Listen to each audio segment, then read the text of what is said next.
tema que nós vamos abordar aqui é Brilhe a vossa luz.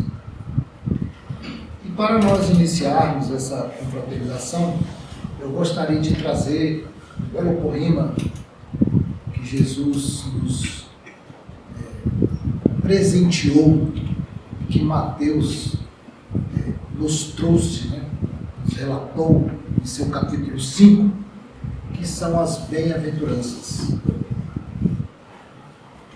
E disse Jesus, e relata Mateus, bem-aventurados os pobres de espíritos, porque deles é o reino dos céus. Bem-aventurados os que choram, porque eles serão consolados. Bem-aventurados os mansos, porque eles herdarão a terra. Bem-aventurados os que têm fome e sede de justiça, porque eles serão fartos. Bem-aventurados os misericordiosos, porque eles alcançarão misericórdia. Bem-aventurados os limpos de coração, porque eles verão a Deus. Bem-aventurados os pacificadores, porque eles serão chamados filhos de Deus. E bem-aventurados os que sofrem perseguição por causa da justiça, porque deles é o reino dos céus. Então nós temos aqui essa beleza, esse presente que Jesus nos deixou, esse poema maravilhoso, onde ele nos oferece, ou nos disponibiliza, ou nos ensina como chegar ao reino dos céus. Ele nos indica missões, ações, algo que nós necessitamos fazer para alcançar o reino dos céus. E o que é o reino dos céus? O reino dos céus são os mundos perfeitos. Porque, segundo nos ensinam os Espíritos, no capítulo 3 do Evangelho segundo o Espiritismo, nós temos a gradação das categorias dos mundos. E os mundos celestes, ou divinos, que são os superiores, os últimos na gradação, eles são habitados por espíritos perfeitos. Nós temos que chegar à perfeição um dia. Nós vamos chegar à perfeição. Nós fomos criados simples e ignorantes nos ensinos dos Espíritos e chegaremos um dia à perfeição. Nós fomos criados para chegar à perfeição. E chegar à perfeição é buscar habitar o reino de Deus. Então nós temos esse caminho a seguir. E para isso, nos ensina Jesus: seja pacífico, seja pobre de espírito, chore quando necessário,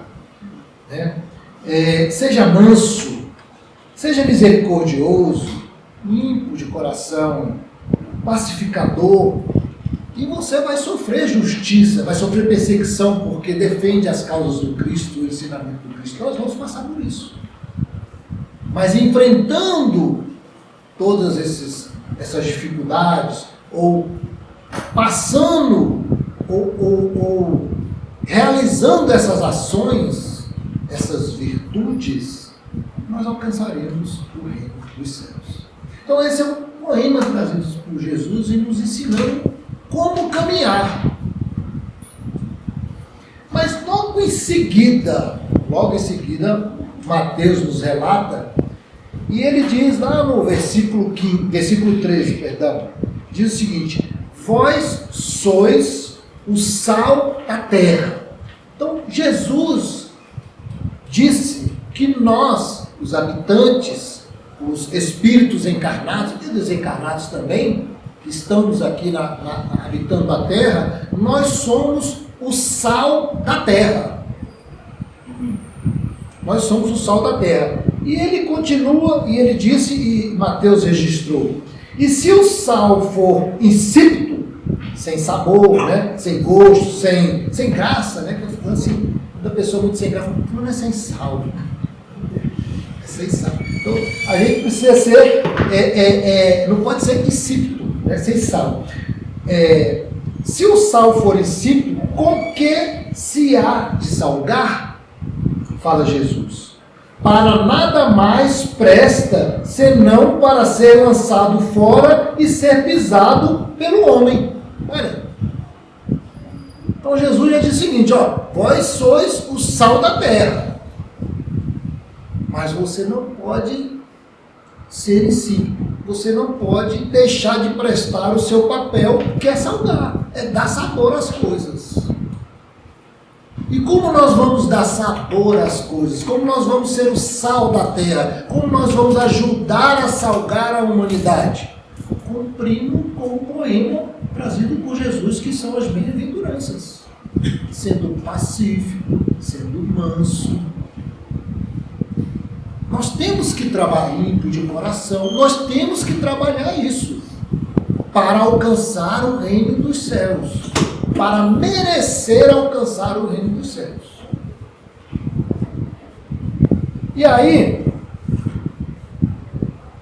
ele nos diz o seguinte, lá no versículo 14 do capítulo 5, Mateus relata, e Jesus nos, então, porque ele nos traz o poema das bem-aventuranças. Aí ele nos convoca a ser o sal da terra. Ele nos delega o sal, assim, vocês são o sal da terra. E lá no versículo 15 ele diz o seguinte, vós sois a luz do mundo. Vós sois a luz do mundo. Não se pode esconder uma cidade edificada sobre um monte. Então, nós somos o sal da terra e nós somos a luz do mundo, de Jesus para nós. Olha só que interessante. E aquilo que é luz, ele faz uma analogia. Não se pode esconder uma cidade que está estruturada no monte. Jerusalém, que é uma cidade, a mais importante cidade da Palestina antiga, né? Onde nós tínhamos a Galileia ao norte, ao centro a Samaria e ao sul a Judéia. A cidade de Jerusalém, que ficava na Judéia, foi montada, foi estruturada, foi construída em cima do monte. E por que as cidades geralmente eram construídas em cima de um monte? Por questão estratégica. Quando você monta uma cidade em cima, né, você constrói uma cidade no monte, se alguém for atacar aquela cidade, ele vai ter que subir o monte. E aí ele vai ser visto por aqueles que têm a responsabilidade ou o papel e ficam naquelas torres de vigia que ficam, né, que circundam, naqueles muros que circundam a cidade, tem as torres de vigia. Essas torres de vigia servem para a pessoa ficar observando. Se alguém for atacar, ele vai alarmar a governança da cidade. E aí eles vão se preparar para o ataque. Então, quando a cidade está construída no monte, todo mundo vai ver a cidade. E quando ele fala assim, vós sois a luz do mundo, aquilo que é luz não se pode esconder, não pode deixar de ser visto. Como não pode deixar de ser visto uma cidade que é construída sobre um monte? Nos traz Jesus. Mas mais na frente, olha só como é que Jesus vai nos ensinando, né? Aí mais na frente, no versículo 15, ele diz o seguinte: nem se acende a candeia e se coloca debaixo do alqueire, mas no velador, e dá luz a todos os que estão na casa. Olha, não se acende a candeia. O que é uma candeia? Alguém sabe o que é uma candeia? É uma lamparina, uma lâmpada antiga. Mas vamos fazer. Alguém aqui já assistiu aquele desenho animado, do gênio da lâmpada, Aladim e a lâmpada maravilhosa? Alguém se lembra?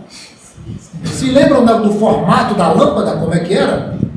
A lâmpada do Aladim, que tinha um gênio dentro, era uma lâmpada que tinha um bojo, né, que é tipo o corpo daquela lâmpada, daquela lamparina, e aí nesse bojo tinha um bico, né, tipo o bule tem um bico, né, tem algumas vasilhas que tem um bico. Então tinha o bojo da lâmpada e o bico, certo?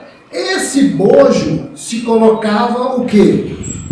Óleo, azeite, para poder se embebecer, ou para poder se encharcar um pavio, que é um cordão, que está no bojo, que sai do bojo da lâmpada e vai até o bico da lâmpada. Esse pavio molhado pelo azeite, ele fica do lado de fora, e quando você acende o pavio, ele ilumina.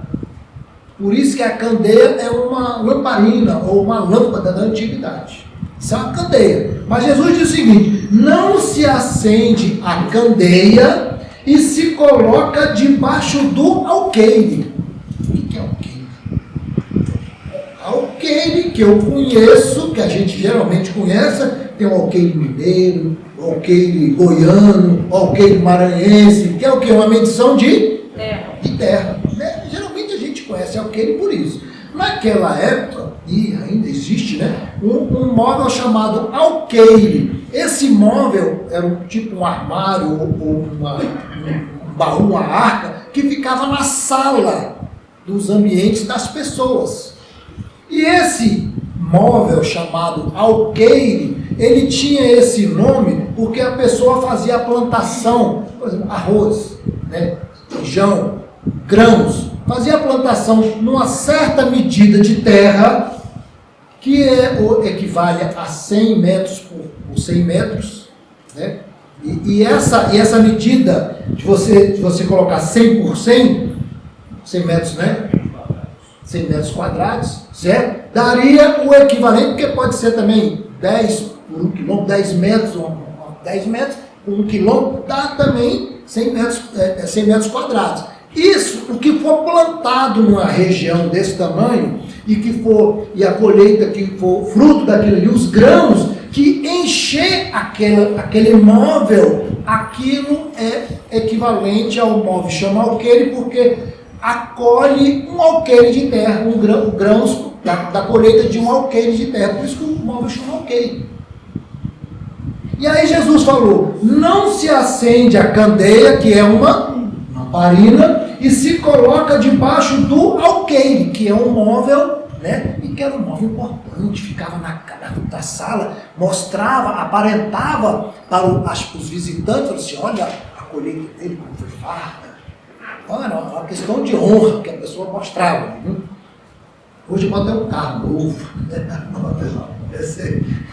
Aí não se bota debaixo do alqueire, mas no velador. Então eu não pego uma lamparina e ponho debaixo do alqueire ou do móvel. Eu ponho no velador. O que é um velador? O suporte da lamparina. O suporte da lamparina. Né? Hoje é mais fácil a gente entender, mas naquela época era mais complicado. Né? Se Jesus trazia essa informação, eles tinham velador lá também, né?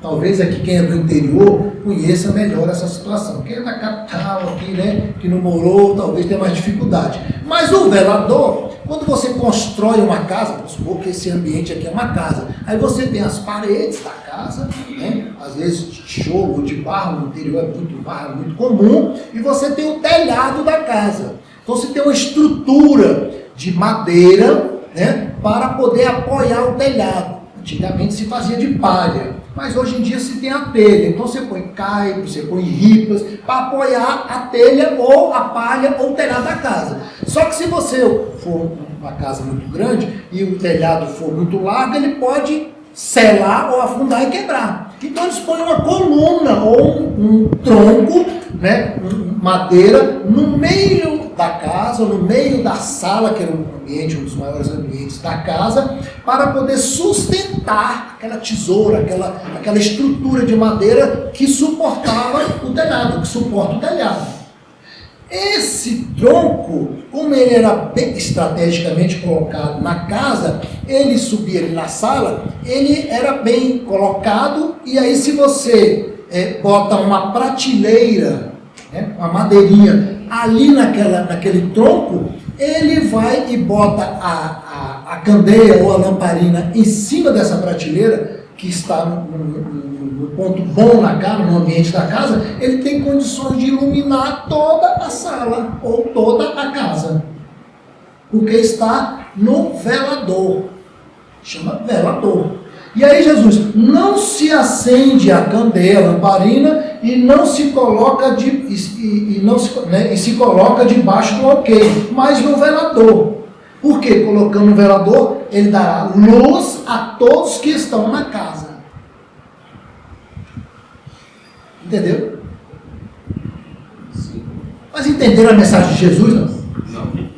Vocês ou nós somos a luz do mundo. E ele não vai acender uma luz no mundo e colocar debaixo de um alqueire. Ou nós não vamos acender nossa luz como contribuintes de Jesus no mundo e ficar debaixo de um alqueire, de um móvel, escondido, sem ninguém nos ver. Mas nós temos que ficar no velador, nós temos que ficar como uma cidade no alto da montanha, nós temos que iluminar todos que estiverem à nossa volta. Esse é o ensinamento do Cristo. Perceberam? Nós somos a luz do mundo, disse Jesus. Tudo bem, Roberto. Bacana, Jesus disse isso. Daí, como é que eu faço para chegar lá? Né? Aí é o desafio. Mas vamos continuar. Vamos chegar lá. Aí nós temos em Mateus, ainda no capítulo 15, lá no versículo 16, Mateus continua: assim resplandeça, vós sois a luz do mundo, assim resplandeça a vossa luz diante dos homens, para que vejam as vossas boas obras e glorifiquem a vosso Pai que estás no céu. Olha o que Jesus disse. Então nós somos a luz do mundo.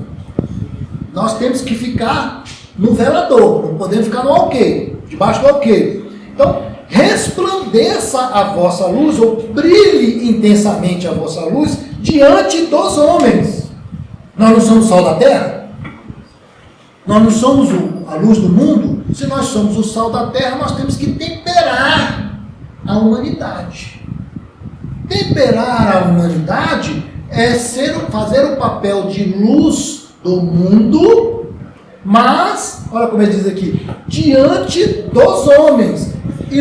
Faça brilhar a vossa luz diante dos homens, para que os homens vejam as vossas boas obras e glorifiquem o vosso Pai. Então, sejam a luz do mundo, sejam o sal da terra, mas não pensando em você, meu amigo. Faça isso para glorificar a obra do Pai. Como mensageiro do Cristo, como mensageiro de Deus. E não querendo se envaidecer de ser a luz do mundo ou o sal da terra.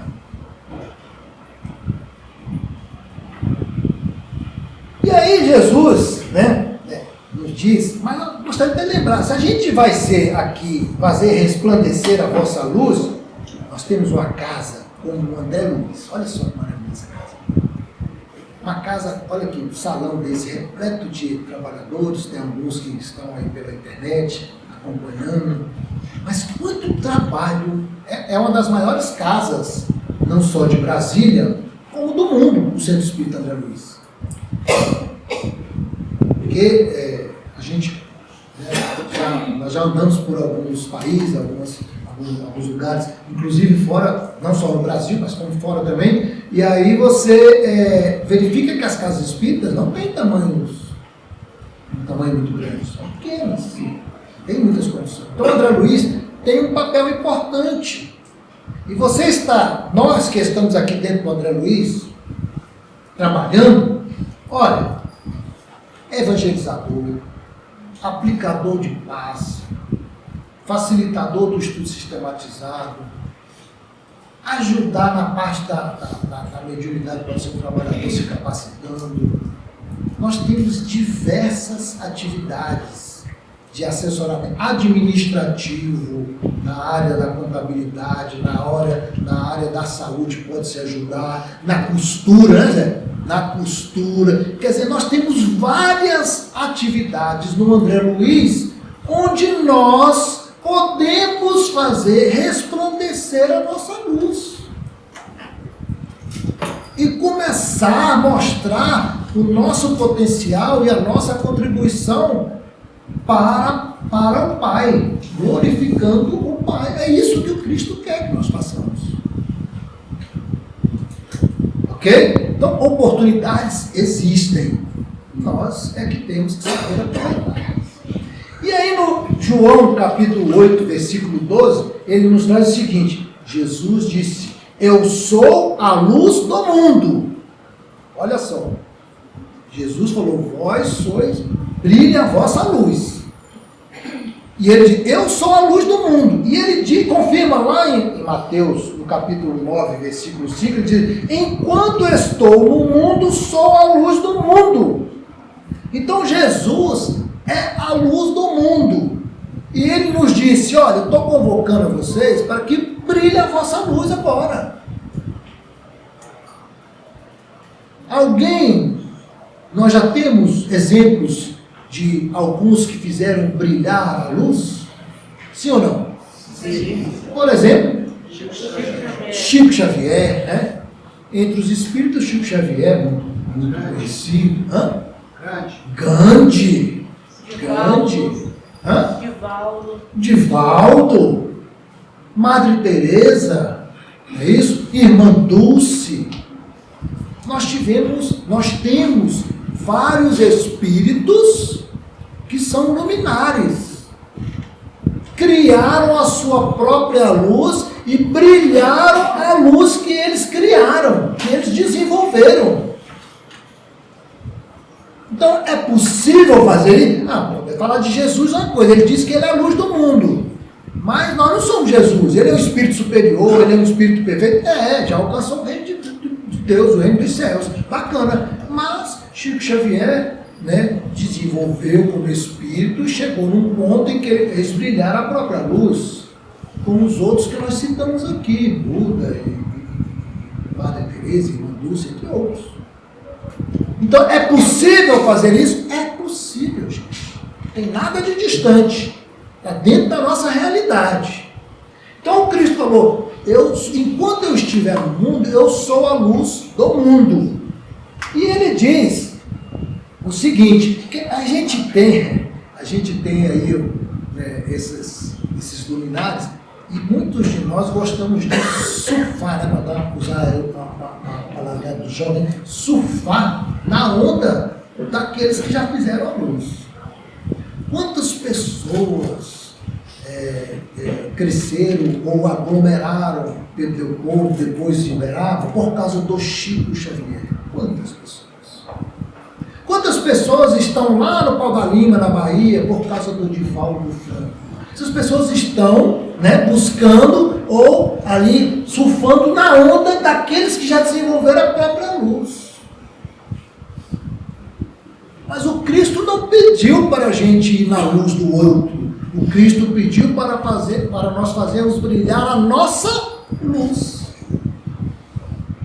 É importante a gente ver os exemplos e seguir. É importante. O Cristo veio como exemplo do Pai para nós e ele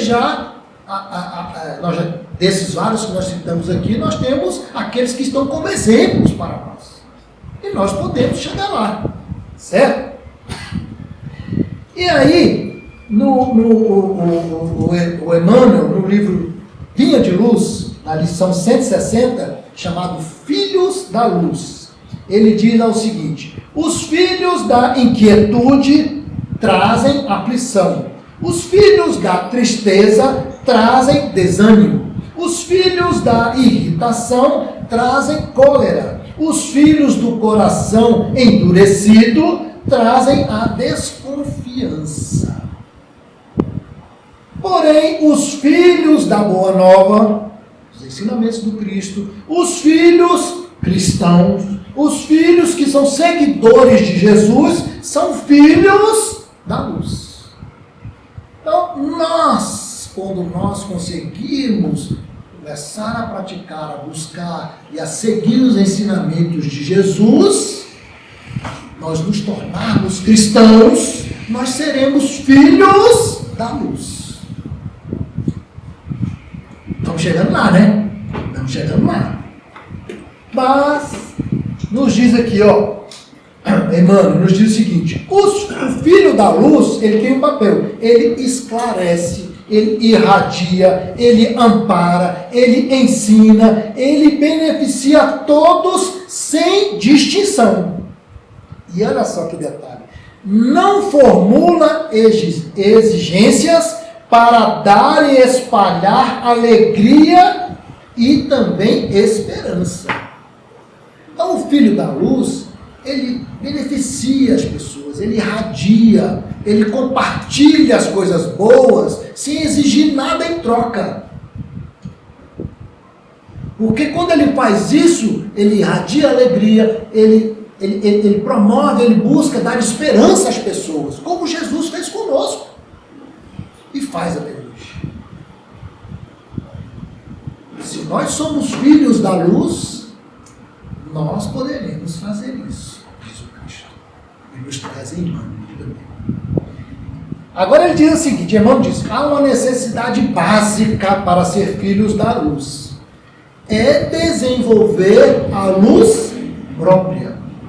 Desenvolver a luz própria é buscar, como ele diz aqui, o conhecimento, o esclarecimento, né? É íntimo. A gente tem que buscar a reforma íntima, mudar o conhecimento que a gente traz arraigado do passado, de outras encarnações, e desenvolver isso. A doutrina espírita nos proporciona ter esse conhecimento. Não, a doutrina católica também não proporciona, mudou muitas coisas durante a história. O protestantismo também mudou muita coisa. Mas por que você está falando do espiritismo? Porque o espiritismo, ele nos trouxe, né, o conhecimento trazido pelos espíritos, nos proporciona, nos dá a possibilidade de conhecer o mundo invisível, que é a maioria do mundo ou dos espaços no universo.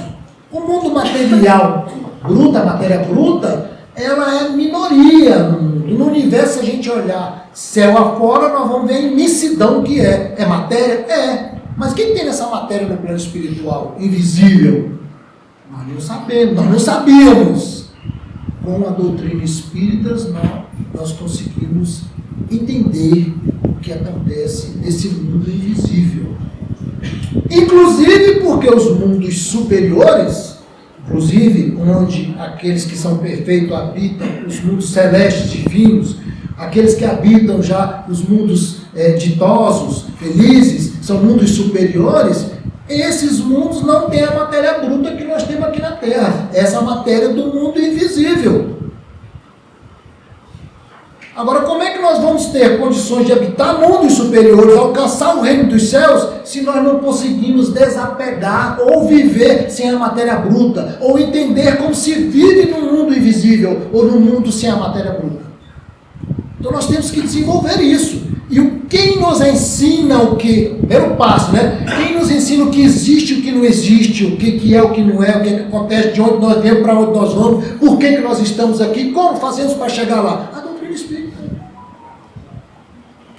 Por isso que a doutrina espírita, ela nos esclarece e nos transforma intimamente. Ela é importante por causa disso. Não é porque nós estamos buscando puxar, né, trazer a sardinha, a brasa para a nossa sardinha, não. É porque, tenho certeza, se nós estamos aqui dentro da casa espírita estudando, trabalhando, que nós temos convicção de que esta doutrina nos esclarece e nos dá suporte para a nossa vida. Por isso que ela é importante. Certo? E aí, esse esclarecimento íntimo, né, que nós buscamos com a doutrina espírita, é a candeia. Nós estamos acendendo a nossa luz, gente. Nós estamos acendendo a nossa luz.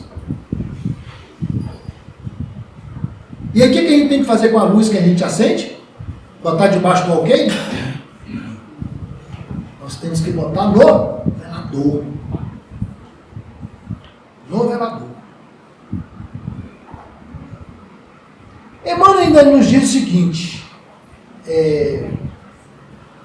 nós precisamos, para ser filhos da luz, para desenvolver essa luz própria, ter não só o conhecimento, o esclarecimento íntimo, mas nós temos que ter boa vontade, né? É a autoeducação associada à boa vontade. Então nós temos que ter conhecimento, esclarecimento, fazer a reforma íntima e temos que ter boa vontade. O que é ter boa vontade? É querer fazer as coisas sem ser rebelde com as leis divinas, com as coisas que acontecem. Às vezes nós estamos aqui passando por dificuldades na Terra e queremos nos rebelar contra Deus. Nós é que somos os causadores das nossas próprias dificuldades e às vezes queremos dizer que Deus é culpado, ou que o vizinho é culpado, ou que o pai é culpado, ou que a mãe é culpada. Não, gente. Nós somos os arquitetos da nossa vida como espíritos. Nós projetamos isso aqui. Então nós temos que agir, aceitar essa situação e buscar mudar a situação. Com boa vontade. Então conhecer, se esclarecer, se iluminar e ter boa vontade. Agora, essa boa vontade, não adianta estar a boa vontade escondida debaixo do alqueire. Essa boa vontade tem que estar associada a um serviço. A um serviço, a uma ação. A uma coisa boa. É boa vontade? A uma coisa boa. Eu tenho que fazer o bem. Nós temos que fazer o bem para fazer brilhar a nossa luz. E fazer o bem, um serviço no caminho do bem, com conhecimento, com boa vontade, mas nos ensina Emmanuel o seguinte: nós não podemos esquecer da humildade. Muito importante. Porque a gente começa a se exaltar, né? Imaginemos se o Chico falasse assim: eu sou o Chico, quem é você? Eu sou o Divaldo, quem é você? Por que você acha? Não é assim, gente. Já pensou se Jesus, sim, vai descer de quem ele é? Nós estaríamos todos, um diz o outro, né? Lascado, um diz o outro. Nós estaríamos perdidos, não? Com a referência nossa. Uma pessoa vaidosa? Orgulhosa do que ela fez, do que ela está fazendo? Não. Então nós temos que demonstrar humildade. Humildade. Então é ter esclarecimento, conhecer o que acontece, conhecer a doutrina espírita, conhecer o mundo espiritual, conhecer os mundos superiores, como isso tudo acontece, ter boa vontade, trabalhar, realizar uma ação com humildade. Aí nós estamos adquirindo luz própria. Luz própria. Olha só, Emmanuel vem nos ensinar como nós poderíamos ser o sal da terra e fazer brilhar a nossa luz.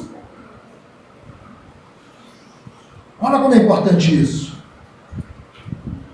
Avançar sem luz, diz Emmanuel, é impossível. É impossível. Brilha a vossa luz, ele diz. Agora, nós vamos ter sacrifício pessoal para várias coisas? Vamos precisar. Eu não sei se vocês já tiveram essa experiência, eu tive essa experiência. Apesar de ter nascido num berço espírita, meus pais, quando eu nasci, já eram espíritas, na verdade a gente começa a se envolver mais com o movimento espírita e com a doutrina espírita quando você vai ficando mais velho, mais consciente, a gente, né, vai começando a fazer algumas coisas. Porque quando a gente está na barra da saia da mãe, do pai ali, a gente acaba se escorando, né, surfando na luz deles. Mas a gente precisa desenvolver, fazer o nosso próprio trabalho. E quando você começa lá na juventude, né, quando você vai para a evangelização, os pais é que te levam. Aí você não quer ir, mas os pais levam. Aí você vai desenvolvendo uma cultura ali, vai ter conhecimento espírita. Quando você vai com a juventude, às vezes você vai a contragosto, mas muitas vezes você vai com vontade própria. E quando você entra no estudo sistematizado, é a mesma coisa. E aí, aquelas pessoas que são do seu meio social, falam assim, fulano de tal não quer ir com a gente para o barzinho, para o lugar tal, porque ele vai para o centro espírita. Agora ele vai estudar. Agora virou, não sabe, nem conhece a doutrina, virou pastor, veio ser com o evangelho debaixo do braço, virou pastor. É carola agora.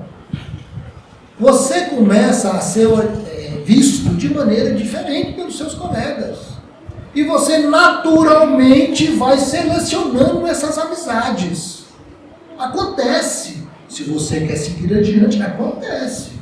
Esses são sacrifícios pessoais que nós vamos fazendo ao longo da caminhada. E Emmanuel nos alerta para isso. Às vezes é importante. Na nossa reforma íntima. E aí ele diz o seguinte, né?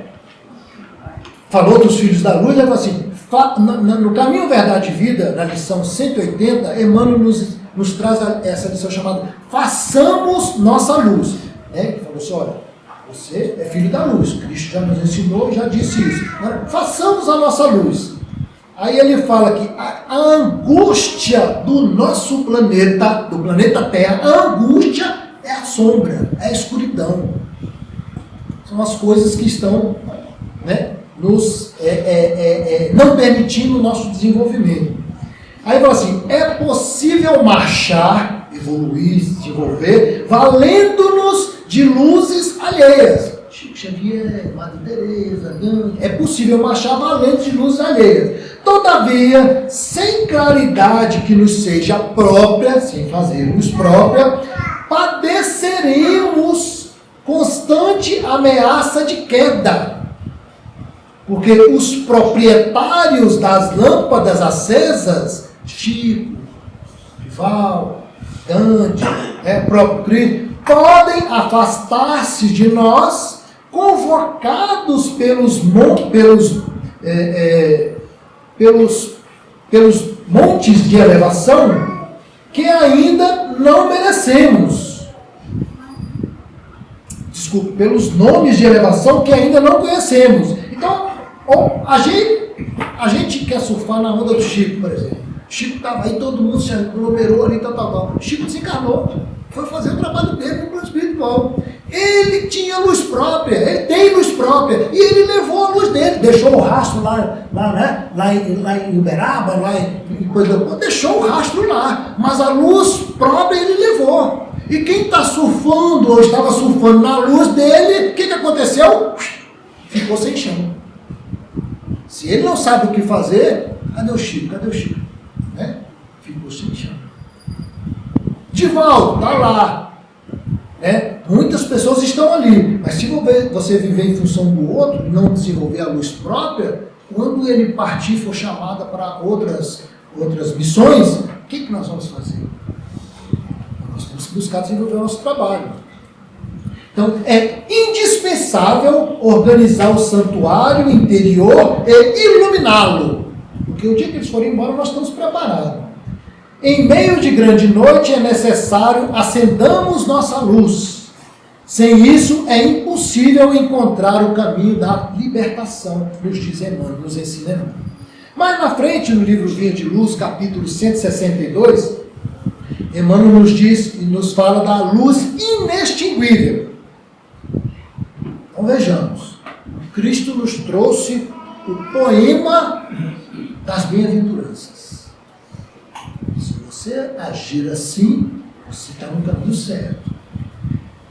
Lembre-se, você é o sal da terra. Você não pode ser o sal insípido. Você tem que ter gosto, você tem que ter graça, você tem que contribuir. E você tem que fazer brilhar então a vossa luz. Tá, e nós precisamos desenvolver a nossa luz. Como? Boa vontade, conhecimento, esclarecimento íntimo, conhecimento, né? Boa vontade, serviço, nós temos que agir, nós não podemos ficar ociosos, parados, esperando que algo aconteça, não precisamos ficar surfando na luz do outro, vamos buscar a nossa própria onda e surfar a nossa própria onda e ter humildade no desenvolvimento das relações que nos trabalhos que vamos desenvolver. Isso nós vamos fazer a nossa própria luz. Mas aí o Emmanuel nos traz uma lição que é importantíssima. Nosso tempo está quase acabando, mas a gente vai terminar na hora certa, viu? Fica tranquilo. Diz assim: a luz que jamais vai se apagar é uma luz permanente, que é essa luz inextinguível. Essa luz inextinguível. É uma luz que não vai se apagar, é uma luz que fica permanente conosco, nos diz, né? Aí diz Emmanuel, a fortuna material é um patrimônio deste mundo. A fortuna material é um patrimônio inseguro. Até a família, os filhos, a matéria do produto do mundo material nos trarão desilusões. E é isso mesmo, gente.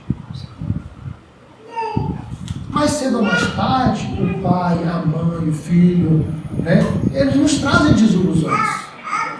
Isso acontece. A nora, o genro, a sogra, o sogro também traz, viu, gente? Aí é que traz menos às vezes, né? Mas traz. Mas desilusão a gente vai ter no meio da família, que é a coisa mais próxima da gente. A gente vai ter isso, essa desilusão acontece, porque isso faz parte do mundo material. É um patrimônio inseguro, nos ensina Emmanuel.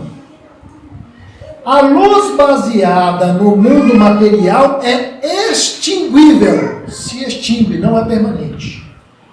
A luz inextinguível é fruto do amor a Deus e do amor ao próximo. Então, a luz inextinguível é aquela luz que nós desenvolvemos quando nós aprendemos a amar a Deus e amar ao nosso próximo. Então, das ações que nós realizarmos, aquela ação, ter o conhecimento, com boa vontade, vamos realizar um serviço, uma ação, né, com humildade, vamos fazer essa ação na pauta do amor a Deus e do amor ao nosso próximo. Porque nós estaremos desenvolvendo uma luz inextinguível, uma luz permanente, e que nós poderemos levar para o plano espiritual, para os mundos superiores, e nós estaremos com ela e ela estará conosco. E aí nós estaremos em condições de habitar esses mundos, o reino dos céus.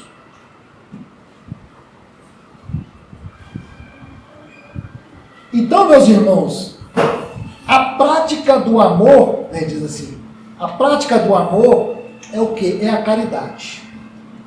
Todo bem realizado ao próximo, essa aqui é bacana demais. Olha só que bacana isso aqui.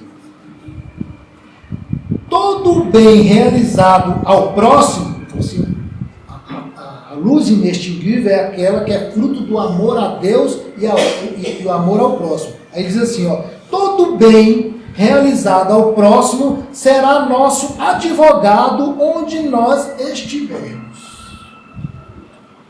Quantas vezes André Luiz nos relatou, né, os Espíritos relatam nas obras espíritas, que às vezes aquela pessoa está lá naquele sufoco, né?